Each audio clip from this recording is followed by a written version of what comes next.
with me growing up in Argentina, our community, you know, I'm familiar with the decades of change and concern that's crucial that I feel like that we should be focusing on more a little bit is the homelessness in the area.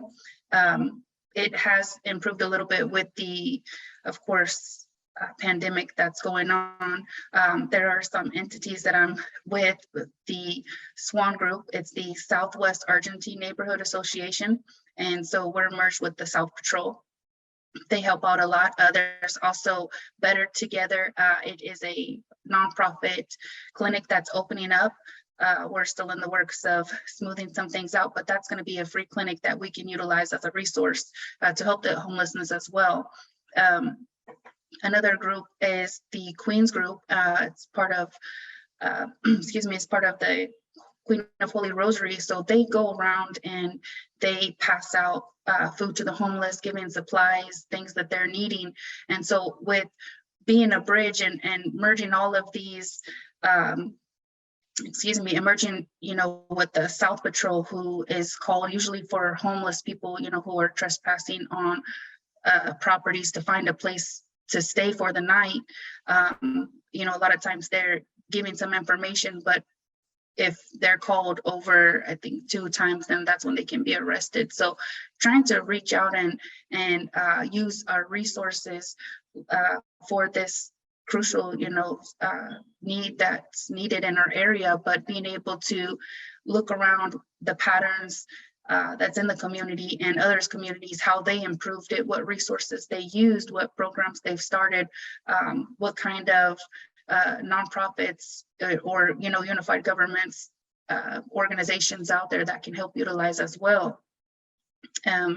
So I think it's really important to be aware of where you live at, be involved, be active, and with going in as a community and gathering and engaging with and participating with other communities to better, to better, you know, fix this problem. It just helps us all around, you know, putting your energy into where you live at, being involved and like I said, participating and engaging others. This helps clean up everything around us, helping others, because it can be from mental health, it can be from whether they have some kind of abuse for alcohol or narcotics, but being able to give them the resources they need, food, water, shelter, especially with the winter time coming, it's important to be able to have these things for those in our community, for the homeless in our community. So I wanted to make sure, you know, that what I'm seeing, and you know, that it's being passed on to be able to get others engaged and to participate, to be able to help fix this, so we can be a better together. Because, you know, Argentina, it's ours, and especially, you know, living here as long as I have, it's a more close and personal, and it's nice that it helps me kind of focus on and be aware of what's going on, and to be able to see what's going on in other communities and helping each other, merging each other together to be able to grow and to be able to just have a better life. But Candace, just to get us started, could you tell us a little bit about something that has been a particular challenge for you in beginning this work, and kind of maybe an example of something that was difficult for you, but that, like, a problem that you've solved, I guess, in your work with it? Yes. So being part of the Southwest Argentine Neighborhood Association, Argentine's divided into 4 sections, and I'm the president of the Southwest side. So being in contact with our local community officer, Officer Grims, he's great. He's, you know, been a part of the community patrolling for a very long time. And so, you know, with him being involved in the community, and as long as he's familiar with what areas are a little bit more congested than others.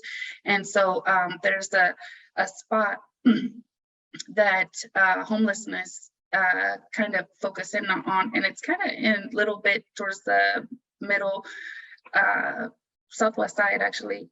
And so it was kind of tough because, he's, they go through there, they do patrols anytime they have complaints, and it's kind of like a creek area on a dead end. And so it's easy for a lot of the homeless to go there with their carts and kind of camp out with blankets and things. And so it was kind of tough for me to be able to kind of wait for someone to come out and talk with them. And when they would come within, say, like an hour or something, sometimes they would move. So building a rapport is important to be able to let those who are homeless know that when you're talking with the police officers or just someone that's wanting to help, of course you have to be cautious, because you never know anyone's mental health or what's going on in their situation.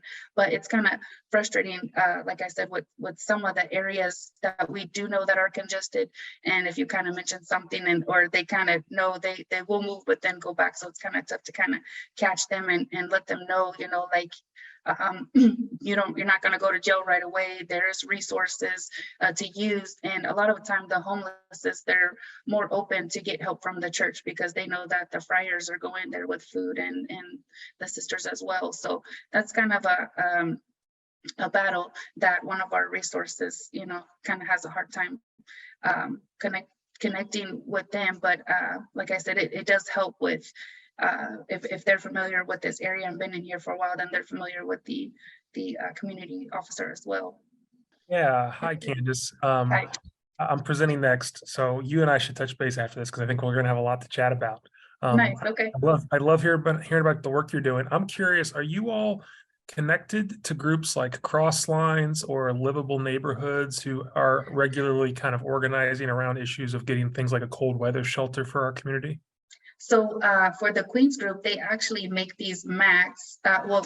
Yes. So we're sorry, the Southwest Patrol. There is an officer there that deals with particularly the homeless and resources.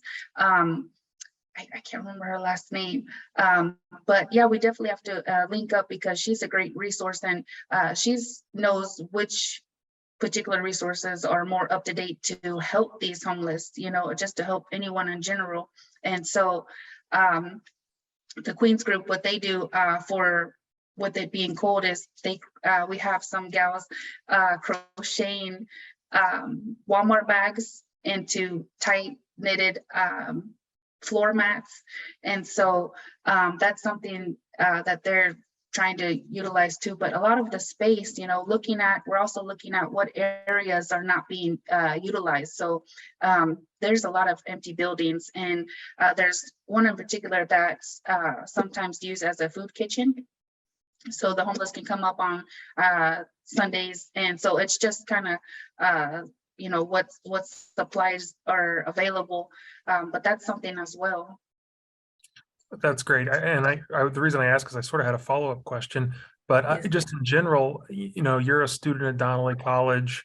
Yes. Can you talk a little bit just about how important it is for students and young people to be engaged in the kind of work you're doing at a neighborhood leadership level? Because you're not just doing the work, but you're actually in a position of leadership with your neighborhood. Yes, I love it. Like I said, I love my neighborhood. I love where I grew up, and I really hope that everyone can just take a fraction of that and just participating, being engaging. Donnelly, I feel like it's a big connection with it because Donnelly is very close. It's a personal school. It's right in the heart of Kansas City. It's very, very busy spot. We just had a Day of the Dead festival. There's so much that's always going on.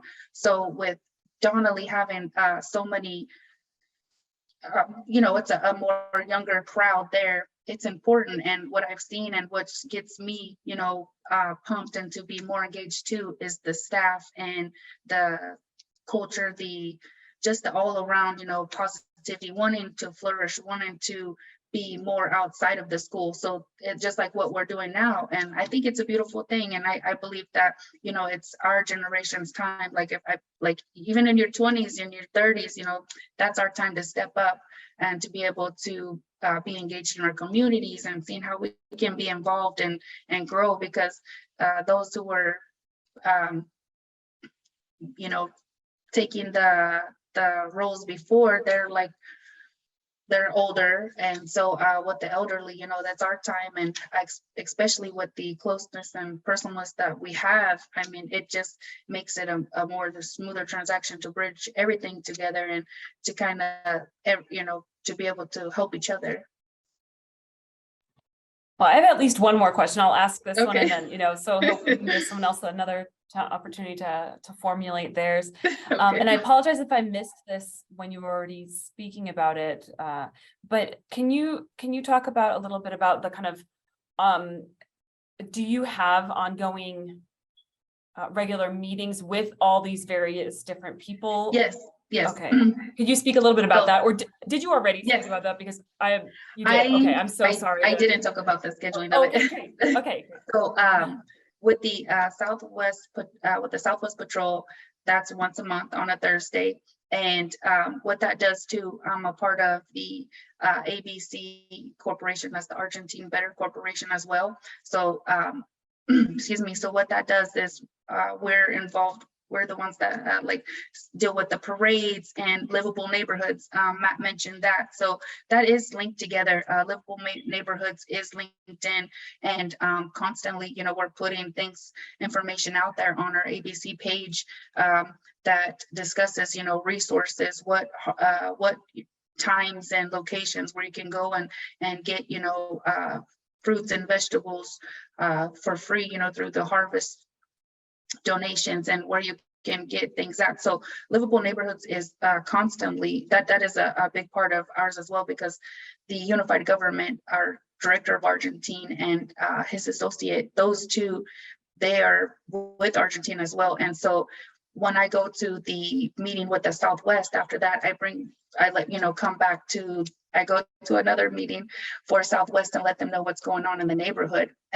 Because with crime that's going on, like we had someone, this is kind of like off subject, but it's kind of interesting. You know, there was someone, unfortunately, that got shot with a bow and arrow gun, you know, so being able to know what's going on in our community, and this was off of like 18th Street and Steele Road a couple weeks ago. So, you know, kind of knowing what areas are congested and which areas have more crime and homelessness there, being able to bring that information back to our meetings in our neighborhood helps us be more aware of what's going on. A lot of times with the spaces that are empty that we're trying to work towards to utilize to fill with resources spots, because, you know, you can get like grants and things like that. There's a lot of paperwork, but there's a lot that you can do, you know, in your neighborhood. Bottom line, you know, there's so much. And so you can, you know, just doing something that you enjoy doing, you know, doesn't even make it work at all. You know, it just makes it fun, and it you know, keeps you aware and being more aware of what's going on. So like I was saying, with these spaces with Better Together and Argentine, all these entities working together to help the homelessness and other parts of our neighborhood. I mean, it's important to be able to use all those, and with everybody working together, it just makes it easier, a happy, simple life for all of us. Thank you, Candace, for your presentation and sharing about some of the ways that you're able to engage. So how do you think we can best involve other students, whether it's from Donnelly or, for instance, I'm at the University of Kansas, but there are students who I know are also from the Argentine community. What's the best way to get other students engaged in these efforts?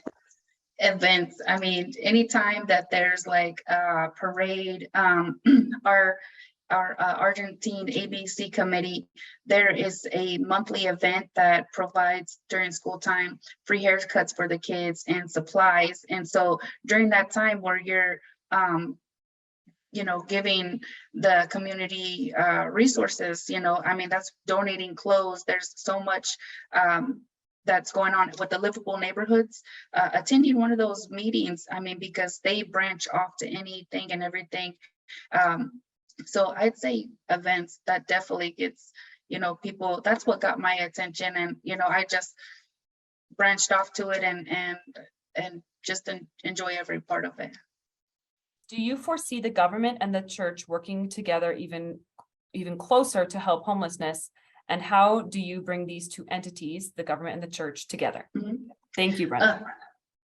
Yes, so they pretty much do work together. Our church gets donations from those a part of the parish, and the government's involved with through like livable, like organizations like livable neighborhood. They'll have certain times that they'll have things available. So getting online and seeing what like grants are available, there's so much that you can see. Like there's a federal side, a state side, a local side. And so when you kind of start digging in more, that's kind of how they thrive. The church, they get grants, they get donations.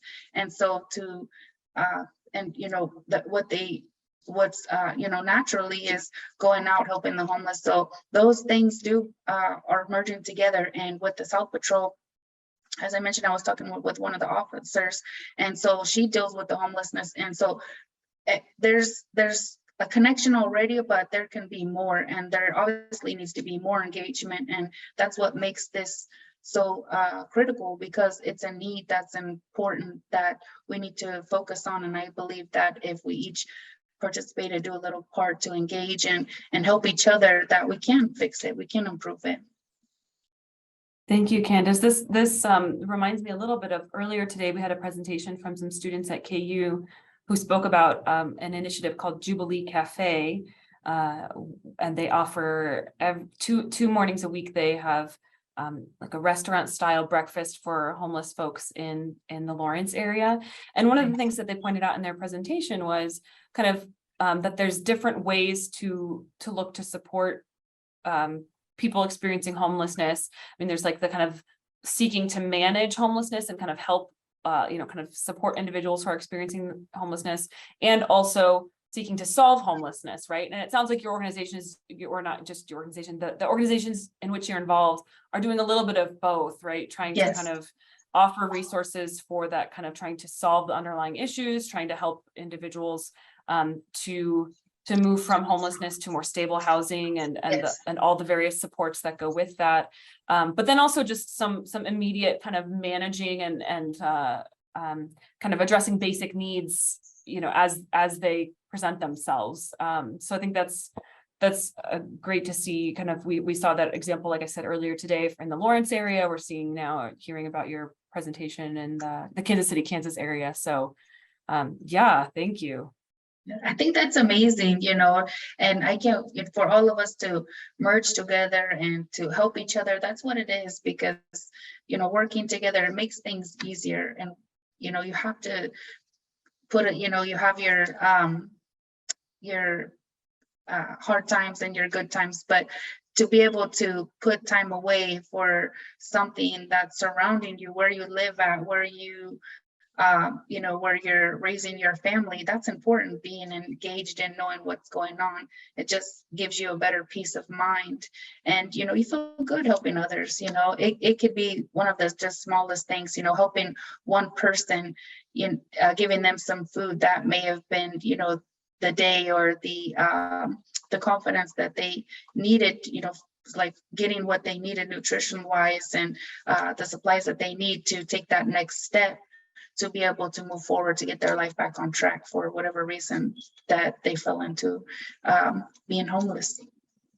Brenda was asking Candace if you could speak to the importance of identification for the homeless folks that you have worked with.